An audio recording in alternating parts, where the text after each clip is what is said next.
As a teenager going into that professional environment, like what was that like and what was kind of the most difficult part of becoming a pro at such a young age?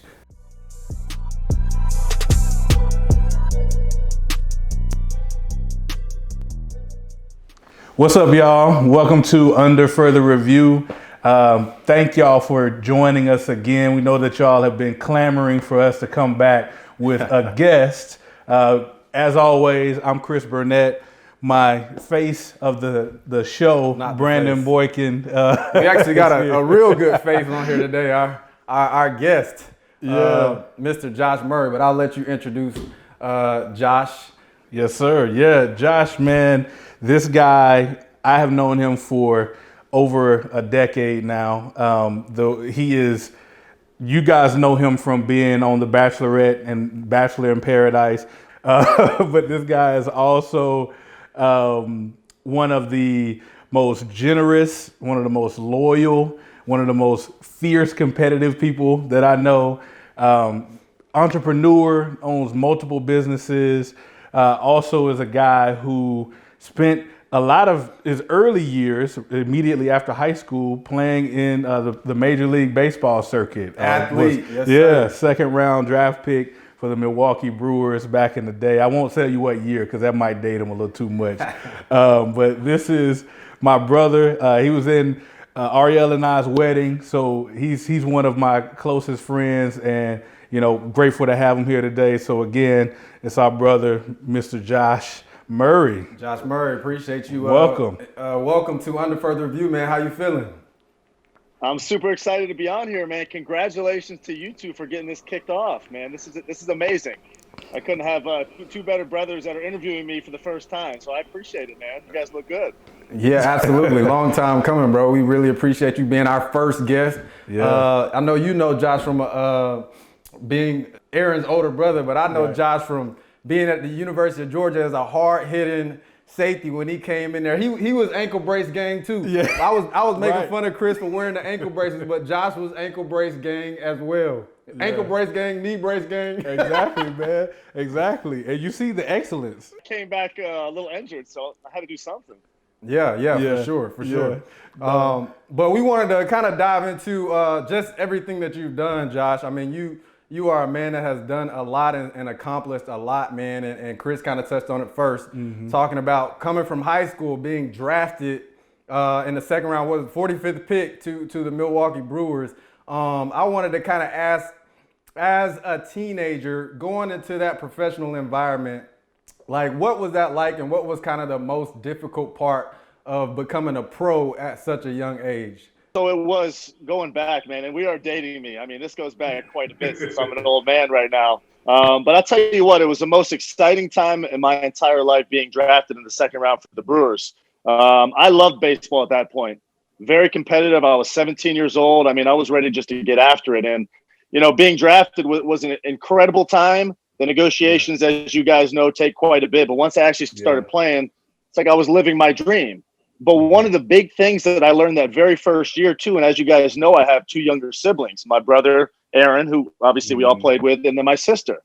And I'm a very protective older brother. I'm not just intense like on the field or anything like that in sports. I'm a very, very protective person when it comes to friends and family. So even though at such a young age, I was very happy for myself, I learned after the first year of playing ball that I miss my family so much. And at a young age, at 17, they put me playing with 24, 25-year-olds, and they called me, a bonus baby from being drafted so high. And there's a lot of guys that weren't drafted that high at the time. And I was like, I'm like, Chris is like, I never drank before. I never did anything. So all the guys after games, they could form that camaraderie, right? They could go out to the bars, they could have fun. But me at 17, I couldn't do that.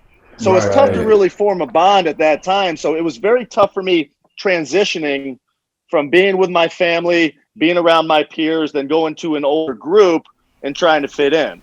So while it was so exciting, it was very tough for me. And the most challenging time for me was adapting to being away from my family. And as you guys know, playing and traveling, it's very tough being away from the family. As much as when we're with them, sometimes we don't want to be with them all the time. When you're away for a while, it's just tough. So with me over those 4 or 5 years when I was with the Brewers organization, while there were some good ups, there were a lot of sad times. And I actually experienced depression for the first time in my life, being away from my family so much. And I was injured quite a bit too. So when you're injured, you're away from the family, your mind starts running. And it was almost like I wanted to leave so bad I wasn't having fun, which really affected the way I played ball. Yeah. But then every year spring training would come and it'd be fun again because you're rejuvenated. And then you go into a long season and it's just like, man, I missed my family. I wanted to see Aaron grow up. I wanted to see Stephanie grow up. I was there almost as a second father to them because I'm much older than them. And it was tough for me. It really was. But I mean, it was a lot of good learning lessons. I learned that, and I told Aaron all the time, one of the lessons I tell him is be friends, be kind, be social to everybody. I wish I was like that back then. I was so by myself where I should have just formed more camaraderie with all the older guys, asked them questions instead of being by myself, because that makes it more comfortable for you when you know you have people there for you, not just being like, oh, that's a bonus baby. Like, we don't want him to do well. If I was friends with everybody, then that would have been different. So I told Aaron, always be friends with everybody, be kind to everybody, be social, get to know them, become brothers, and it makes everything easier. So that was something I should have done more. That's good. That's really good, bro. Like, it seems like you clearly learned something at such a young age that you were able to pass down to Aaron, because I feel like Aaron was exactly what you told him to do. He was someone who made friends with everyone he came in contact with. So clearly that lesson resonated for sure. Well, I got to ask you this, though, bro, like really quick. You said you were a bonus baby. What did you do with the bonus money? So immediately, the only thing I bought, I bought my parents some nice gifts and my brother and sister and everything. My mom still has the Louis Vuitton. I took her to Louis Vuitton. It's all Got to give Mama Mary something. But the money that I had, I put away and invested it. I just bought a car, and that's what I wanted. It was just a nice SUV. The Hummer? No, it was originally a Denali. So it was back when. Remember when the Escalade just came out? The Escalade was popping, man. People had spinning rims and stuff. You had rims on. Did you have rims on the spinners on the? No, man. Listen, I'm gangster, man. I had my Jordans on there. I had the Jordans on there. I put up the bottom with white lights because it was all white and stuff. I mean, I was after it. Wow. But that's it, man. I made one small investment. It wasn't an investment, obviously. Cars aren't really an investment, but one small, all right, Josh, congratulations. You deserve this. All the other money's put away. My parents have always taught me to live frugally. I think the most money I ever spend really is on my friends. When we go out and I love giving to my friends, and that makes me happy. So I'd spend money on my friends. The rest, I honestly still been using to this day. And this was back in 2002 when I was drafted. We're almost 2 decades later. Wow. And from the investment, and the bonuses aren't like they now. I mean, this was under still $1 million, right? We're about $825, 100 for school, $725 for the bonus. So after taxes, imagine that, and spending on a car. I still, with my investments, am able to use that money still today. So that's crazy. I encourage so many people to invest. How did you know at such a young age? Was it your parents? Was it like family? How did you know like this was the route that I needed to go to secure my future? Like was that kind of family oriented, or you just always kind of been that business minded? I've always been business minded, but I'm business minded because of my family, because of my parents. And people don't know this, but I mean, when I was younger, when I was born, my mom and dad, they were dirt poor. I mean, we lived in a double wide trailer up in Syracuse, and then we moved down to Miami. We were living at my mom's parents' house. See, my dad played professional baseball with the Blue Jays organization. They got hurt, and then Josh was born, and then everything changed.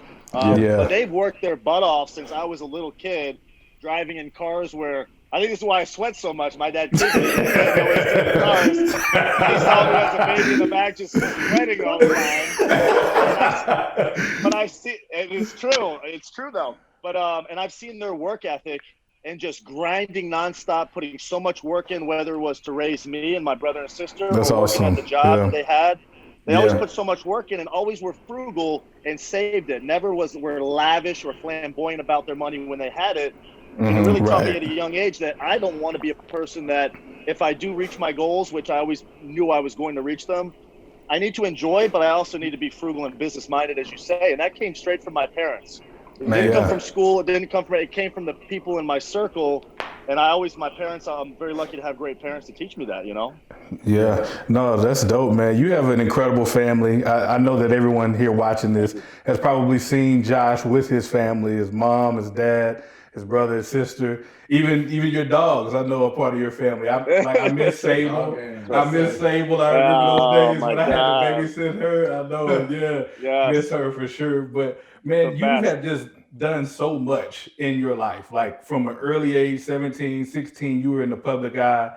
You've basically been in the public eye since that age. Right. Like, what do you feel like you've learned about just being that exposed to the public for such a long time in your life? Like, do you feel like there's anything you've learned about yourself or about society just from being exposed in that way for so long? You know, it gives you a responsibility, I think, if you are in a public eye where you stand out and people see you, it should give you a responsibility to do better, to be a better person. It should force you to do that. And while I'm not perfect at all, and I've gone through some very serious situations when I was on television, and that really was the main public eye. I mean, playing professional baseball, yes, a lot of people knew me, but it wasn't like that. And then coming back to Georgia, I wanted to play football, so I had 2 years, played with you guys and Aaron, and that was a blast. But really, when TV hit is really when it became a public eye for all over the world to see me. They, you know, people see you on TV and they don't really know the real you, but you want to, have that character on TV.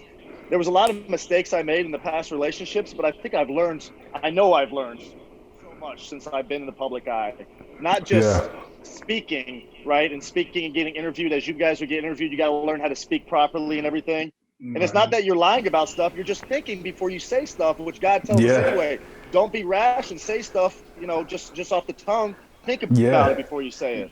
All that stuff has taught me, and it just gives you a responsibility, I believe, to be a better person. And I love that responsibility. People can say certain things about you, can say untruths. They can do all they want, and people can believe it because, a lie travels halfway around the world before the truth has a chance to put its pants on. That's the world nowadays. That's real. You just be yourself, and I have a responsibility to be me when I meet people, when I talk to people, when I do things. And I like that. I want to take advantage of that in a positive way because too many people, I feel, especially nowadays with social media, they want to talk about negative things or put people down. Well, why don't you have a spotlight and make the world a better place? It's already tough enough as it is, and I feel I have a responsibility being in the spotlight, as you guys do as well, to be positive, to be good. We're not perfect. I mean, we're not Jesus. I mean, only perfect guy ever. Amen. But we try to be the best we can, and I think it gives me a responsibility that I like to try to be good at least. And I'm not perfect, so I'm not all the time good, that's for sure. Yeah, it's interesting that you said that about, being your most authentic self. And I think that's a journey that we all have to go through, right? We go through phases of whether we're young or college and we think we're somebody, but it's a journey to find our authentic self. And I think a lot of that as a young person is kind of rooted in our identity as athletes, right? And I wanted to ask you specifically, because I know we've all been there in our identity we thought was an athlete, but was there a point when sports were over for you, right? Like you played pro baseball, then you went and played football, and then it was done. Did you ever feel like you lost your identity or you didn't know who you were? And how did you kind of get over that or figure out who you are now and become who you are today? I'll tell you what, sports isn't done for me still. I've gotten into golf now that I figured out. Yeah, me too. We need to get out there on the course. Right. Let's go.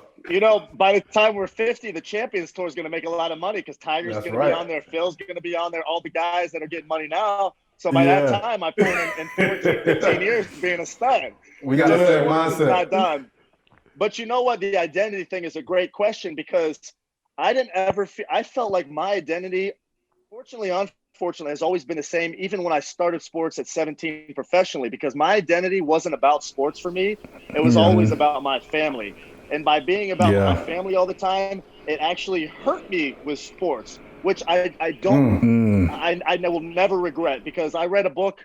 The first year I was struggling with baseball at 17 when I was away from my family, living in Utah with a host family that I just didn't get along with because the husband wasn't nice to the mom, nice to his wife, and I just had very big issues with that. And I read a book, The Purpose-Driven Life by Rick Warren, and I read the first chapter, and I think one of the first sentences, it's like, it's not about you. That's right. It first clicked in me, and it's like, this isn't about me. I'm out here grinding. I'm out here playing baseball. I'm doing these things, but life isn't about me. I can do so much doing for myself, and yes, it will help others, but life is about, and I get more hope and gratefulness and love in life and passion when I help others. Life is about my family. And I grew up, even playing sports, it was always on the back of my mind.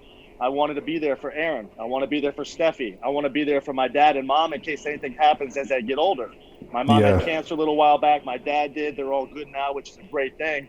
But it was always more about thinking about them. Even when I was doing well with sports, it was more, what can I do to help them? Coming to Georgia, playing with Aaron. I mean, when it comes to sports, I'm a hothead on the field. Unfortunately, I got injured before the season, so it was very tough for me mentally. But I knew if I could just be there and suck it up for my brother to be there for him, that's when I got the most out of it, not with me doing stuff. So I always had the identity of family first, and that almost was a detriment to athletics and being long-term.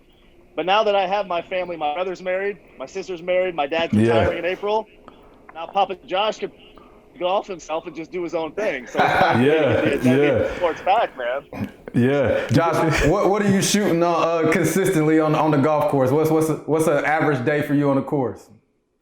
An average day right now, because I got to get some stuff and I'm working on some stuff, is probably about 76 to 78.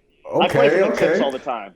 Yeah, nice. I have no idea what that means. I don't know what that means. The tips are what the tips. So he's a pro, basically. Different marks. I'm not a pro, but I like playing and challenging myself, because I'm like, all right, if I have a good day from the red tees or something, that still doesn't compare me to the people I may want to be in the future. So I'm like, I got to play for the backs to see how good I can be. So I'm actually practicing right now. I had my second lesson, and I've always, as an athlete, you go out there and we could play sports. Golf's a different thing, man. I needed a couple lessons recently. Completely different. Yeah, wow. To figure this stuff out. So it's all about repetition now. It's all about repetition. I mean, you gotta be out there practice. So we're gonna play. Chris, you're coming with us. You can be the cart girl. Hey, I'll join. Hey, y'all Josh, a good day for me right now is like a 87. Like if I shoot an 87, I'm feeling good. But like I discovered something with my putting. Like I got PXGs. I got like the whole setup. So we got to get out there and play. Oh, let's do it, man. Let's do it. We'll break. Aaron started to play golf recently too.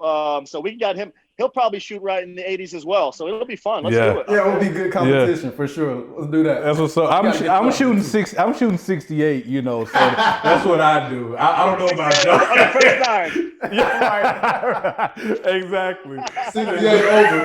Right. But no, that's what's up, man. Josh, you've been successful in a lot of different arenas. Like, I don't think most people know that you played baseball, played football with us, transitioned directly from that into financial services, transitioned directly from that into being on reality television and making appearances and all the stuff that comes with that, and then building on top of that Advocare, and then after that your stuff with your gym, man. Like, you have done a lot in your life.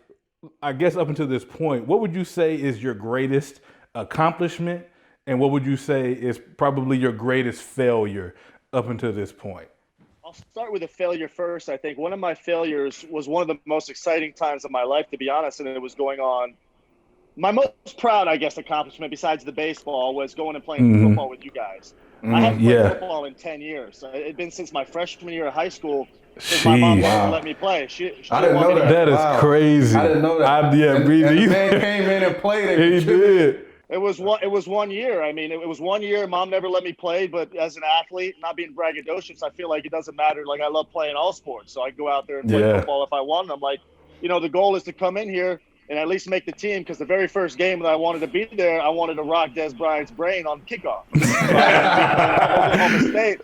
So I'm like, I'm gonna come in, and I'm intense, and I just want to hit people. It was going to take me a long time to figure out plays and stuff. I wasn't even ready for that in the first year. I'm just like, put me out there and let me be an athlete, let me hit somebody. And then I got hurt. I blew my knee out, so the whole year was shot. Next year, concussion from being an idiot. All those things. And that was great. But the toughest thing for me ever was, I think, and my biggest failure was being on TV and trying to please the world instead of doing what I felt was right. And that's a very tough thing for me my whole life, because I'm a people pleaser. I want everybody to be happy. But as I think we've all learned over time, we can't please everybody no matter what. Even though we want to, and we want to be liked, and we want to love, not everybody's going to like us no matter what. Whether it's the way we look, whether we smile, the way we walk, the way we talk, doesn't matter. It really doesn't. And I wanted to please the world. So on the first show I was on that I got engaged on The Bachelorette, I shouldn't have gotten engaged. I wanted to leave actually earlier in the show, and I said, no, I can't leave because I know this girl she really likes me. I know she's in love with me. You just get that feeling when you're with somebody, and I'm not at that stage. But if I leave, and they had asked me to leave a couple times before I got engaged, because they wanted me to be the next bachelor. They kept on asking my parents, ask your son if he wants to be the next bachelor. We want him to do this. And I'm like, I can't leave. Because if I leave, the world's going to think I'm a big asshole for leaving a woman that is in love with me. And that's how I felt. Right. So my biggest failure really was not leaving when I should have followed what I wanted to do, because it ended up being harmful for me in the long run, because the relationship was not fun at all. I was miserable in the relationship. Yes, there was good times. And then there was a nasty book written about that wasn't true. And it's very tough to respond from that. So that kind of was a spiraling effect of negativity. And I can't blame them or the second girl that I was engaged to on The Bachelor. I got to blame myself because I had a choice to walk away when I knew I wanted to, but instead I wanted to please the world. And by pleasing the world, it made me do things that I shouldn't have done as well and look bad. And that was a low life and a negative part, I think, of my life. And a highlight of my life, I'd say, between the businesses and everything like that and the family is really, goodness. I mean, the highlight really was going baseball to football within, 10 years of not playing and being there with you guys. And even I think a highlight for me mentally was knowing that I physically was unable after I hurt my knee the first year and second year got a concussion, both right in camp before the year started, to still with it and love you guys so much that I wanted to at least be there for not only Aaron, my brother, but all of you, my brothers, and be there. I got to at least be there and try to be an older role model and example for the guys that are younger than me, even though I didn't have the energy to do it anymore. I was like, I had 2 seasons of eligibility because I took classes during my off seasons of baseball, which is one of my pluses as well. I always like to make sure I took classes in the off season. It's just kind of sticking with it, even though I wanted to leave, because I did it for others instead of myself. So I think that was a highlight of my life too. That's crazy that you say that, because I remember in 2009 when we were there together, and you just kind of, I honestly looked up to all you had accomplished, because obviously we're in college and we're trying to get to that professional arena. And you had already done that and you were coming back to college.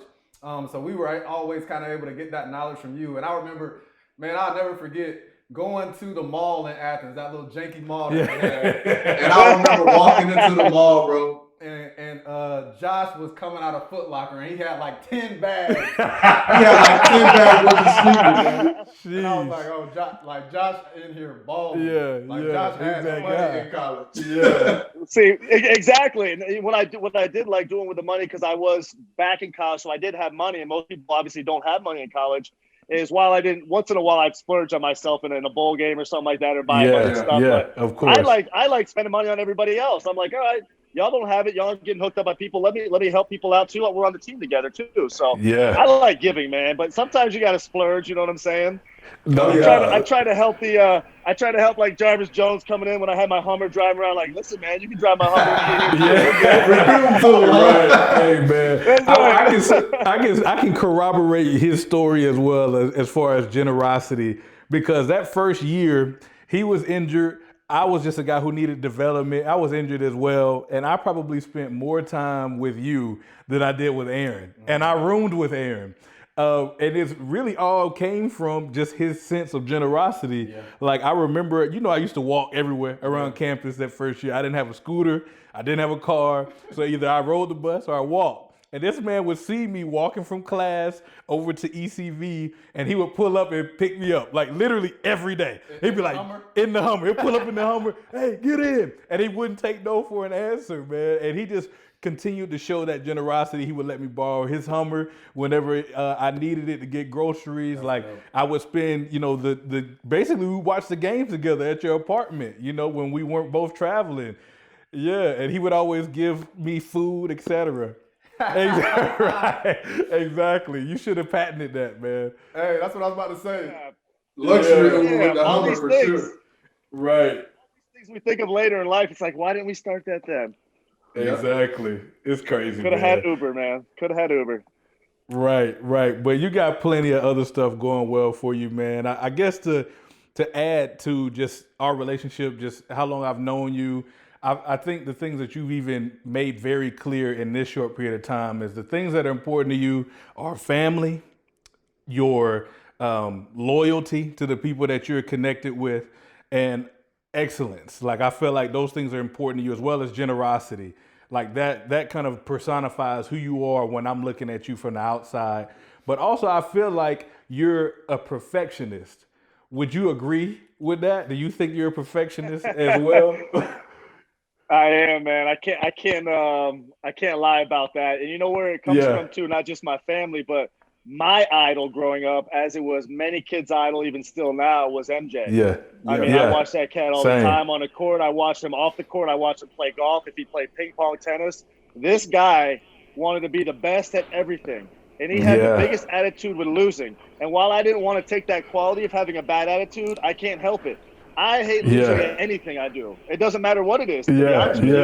I'll play pool with my brother, and if he gets lucky, if I knock the 8 ball in, right, you know, he's not going to. And I'm fuming. Like I can't. If I was supposed to go out that night, sorry guys, you guys enjoy yourself. I have an attitude. I can't do it. Still to this day, I'm starting to get better at my old age. And like letting people win. But I am a perfectionist, and I think, you know, that's tough sometimes, and I'm sure you guys have similar qualities. Obviously, as an athlete, we are perfectionists. We know what we can do, not just mentally. We know we can physically do things, and if we don't hit that level or do it, it kills us, and it always kills me when I don't do what I want to do. And, but I think it strives to make you better. So nobody's ever going to be perfect, but if you don't try to be a perfectionist, then you're never going to reach your top potential, because you're never going to want excellence. You're going to be like, maybe I can do it, but I'll settle for this. No. Try to be perfect, because when you are settling, it's going to be close to perfect, the best you can do.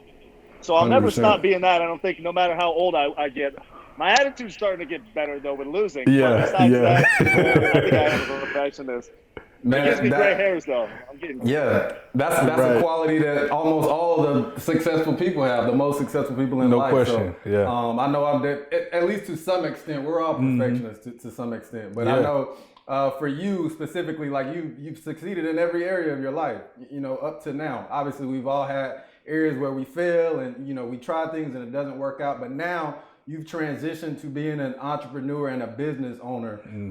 Kind of talk about that part of life, like now just jumping into being a business owner. How different is that? How difficult has that been, if at all? Kind of with owning the gym and all the other new stuff that you're doing. What's probably the biggest lesson that you've learned in now being a business owner, transitioning from an athlete? Tell you what, the biggest lesson that I've learned, and I'm still going through it right now while I've had successes doing my own business with the Advocate, as Chris mentioned earlier, I've gotten involved with cryptocurrency a couple years back, and I was very successful at a time with that and learned at the end certain things. Or whether it be the F45 gym that I'm an owner of, majority owner, that is top 3 in the entire world. The biggest lesson that I have learned, and it's come from F45, and while I love it in the gym, it's amazing. The workouts are amazing.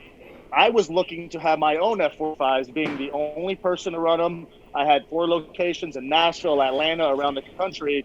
But I was at the same time where I was still traveling and doing appearances for the show, for the Bachelorette, for Bachelor in Paradise. So I didn't have time to invest a lot of money and run the place myself. So I made the mistake. It was also good at the time, I guess, but I've learned it was a mistake to give quite a bit of money and to join this group instead that was doing successful and have them take care of everything for me while I could just be silent or do whatever I wanted when I wanted. And the mistake was, these people, they weren't my best friends or family. Even if I did, I would have done it differently. By me kind of letting them do everything, they have totally done things in such a wrong way that it's made it unsuccessful. And if you have that money and you want to be invested or have your business that you really like, you need to make sure you're hands-on and be a main part of it. You need to make sure where that money's going. You need to have say in this, that, and the other. And with me, I just trusted certain people that they would have my best intentions, and they were, because the gym was doing great already, that it would continue to grow. And there was 14 that were promised to me all over the world and all over Bahamas too and everything. Well, they ended up being not so good at people and very crooked. And now I'm kind of stuck having to figure things out. I should have made sure that I was able to be more involved, not just giving a bunch of my money, which was almost all my money at the time. I wanted just to invest in something and be hands-on. I shouldn't have put in so much money without having a major hand in the progression of things. Yeah. So my advice, big time, is if you're going to put, yes, you could put in maybe 10, 20% or something of your capital that you have and be hands off and hope that it succeeds. But when you're putting in so much of what you have, you need to be hands on and be a part of it every single day and not just agree to have others run it, because they can control whatever they want. You need to be able to have control, and everything would have been a lot different. And it's something I'm still struggling with now, but it's such a big lesson I've learned, is that the next investment and business that I do, and it will be soon, I will make sure that I am all in and all hands on, not just be like, oh, this is doing well. I see this is doing well over here. Let me just let these guys run it and take care of everything. Because they're not you. Family's not you. Friends aren't you. You're you. That's right. You know what you can do in your capabilities. So trust yourself and don't be lazy in a sense and give it to somebody else. Yeah. So that's what I've really learned in these businesses, and I'll move forward with. And it's a tough lesson, and it'll end up working out, I think, in tenfold. But it's something that I definitely want to do moving forward. Have to do. It'll definitely, that's great advice. I think the second part of even being hands on is just being educated, right? Like we all want to make money, and I know for me specifically, investing in something like it's the difference between like checking in on it, but also knowing exactly what's going on. So I think education piece of it, correct, like you touched on, is good too, for sure. But we know you'll be successful in any endeavor that you do. Like you've already been successful in 100 different things. So at only what 36, 37. So man, we're 56. 56. 56, man. Hey man, at the end of the day, I want to make sure. And as you guys know, you guys are big God people. I mean, it's all God. I mean, I know confidently, and I know you guys know. I've always felt, and not in a braggadocious way, again, that whatever I want to do, I feel like I can do no matter what. 100%. If I put my mind to something, it's not impossible ever. I don't care what it is. I'll be successful at it. Yep. But that's because of God, man. It's all God. It's all family. It's all having good people around you. It's not just yourself. It's not myself. God is great, man. Even through the trials and the errors and stuff like that, He makes you have faith when things aren't going well, because you need to look up and talk to Him. And there's been so many times in my life, and even through baseball, where it's tough to have faith. But I always believe something's going to happen at His right timing, and always at His right timing. So I always believe that it's going to happen no matter what. Like this Champions Tour, man. By the time I'm 50, I'm telling you, I'm going to be on there. Yeah, you in there, bro. You in there. I may PGA Tour. I'm telling you, I may even be on a PGA Tour before that winning. But definitely the Champions Tour. I'm just telling you, we'll bring back this clip. Yeah. Hopefully my body doesn't keep breaking down. But I'm telling you, you can do whatever you want to do, man. Whatever you want to do. 100%. Yes, that's real.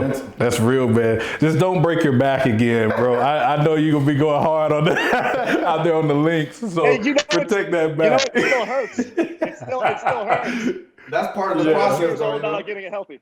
Yeah, it is. It's part of the process. You guys have been injured. I mean, you got to go through rehab. Right. And a lot of us don't do it because it's tedious. It takes time. It's little things. But if you want to achieve a goal, you got to put the work in, man. You got to put the work in. That's real. That's real. I had one last question, and then Brandon, I'll let you finish out if you would like. I've known you for a long time, and you just hit on, you were talking about your faith.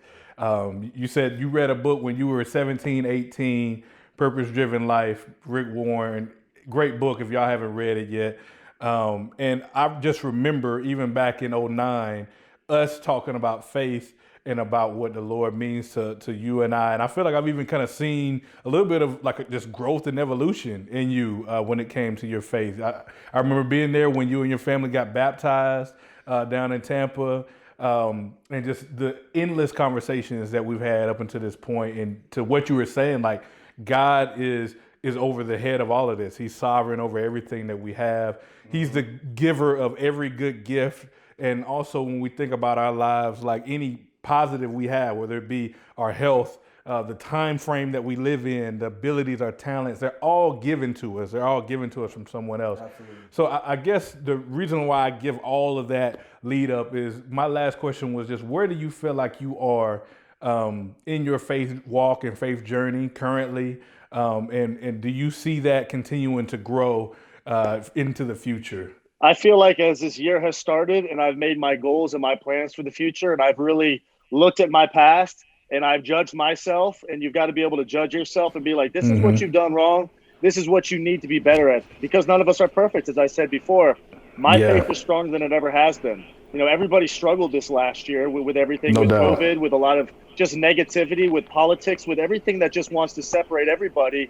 And I said, this year, I'm done. Let's get back. We really need to focus on, I need to focus on, no matter what, God. I need to focus on my relationship with Jesus. I need to read more. I need to do good. I need to not be a hypocrite. One of the things Chris always said is some people are Christian chameleons. Yeah, I always they can fit in where they want to fit in and pretend this and pretend that, but are we really doing what we preach?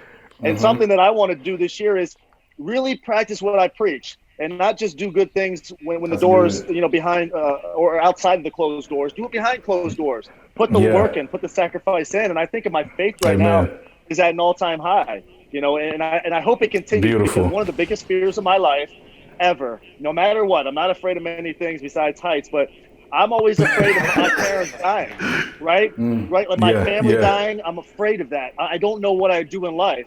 But the only thing that can help my fear for that is having a relationship and knowing that they're going to get to heaven no matter what. So they're in a better place if they pass away. That's the only way that I'd be able to survive, knowing if they pass away eventually, which everybody does. Well, that brings me back to my faith. I need to have more faith in God, that everything is going to be great no matter what, no matter the good, no matter the bad, that my family will be in heaven in a better place, that I will, that this is just temporary right now in the world, and that our bigger world is later on after this life. And I think my faith is huge, and it needs to become bigger this year, and it needs to become bigger daily, to be honest with you. There's small goals and big goals, and I need to be better every day. So it's really, really good right now.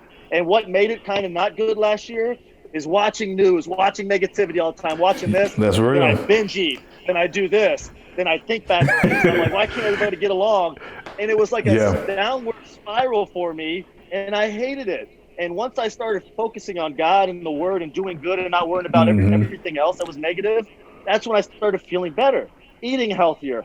My just everything was healthier. And I think that's what I really want to get to this year, is even if there is negative things, take positive from it, learn from it. And that's what I really need to do this year. So Josh, a staple of Under Further Review is called 2 for 68. And it's a play on our numbers, right? I was number 2, Chris was number 68. So the idea of 2 for 68 is that us two are gonna ask you questions for 68 seconds.